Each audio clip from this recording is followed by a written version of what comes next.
ছেলে আমার খুব সিরিয়াস, কথায় কথায় হাসে না। জানেন দাদা, আমার ছেলের বাংলাটা ঠিক আসে না।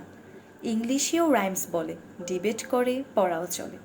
আমার ছেলে খুব পজিটিভ, অলিক স্বপ্নে ভাসে না। জানেন দাদা, আমার ছেলের বাংলাটা ঠিক আসে না। ইংলিশ ওর গুলে খাওয়া, ওটাই ফার্স্ট ল্যাঙ্গুয়েজ। হিন্দি সেকেন্ড, সত্যি বলছি। হিন্দিতে ওর দারুণ তেজ। কী লাভ বলুন বাংলা পড়ে, বিমান ছেড়ে ঠেলায় চড়ে।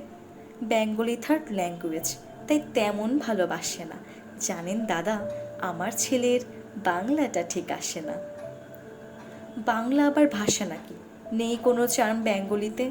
সহজ সরল এই কথাটা লজ্জা কিসের মেনে নিতে? English very fantastic, Hindi sweet scientific, Bengali is glamourless, or place এদের পাশে না। জানেন দাদা, আমার ছেলের বাংলাটা ঠিক আসে না।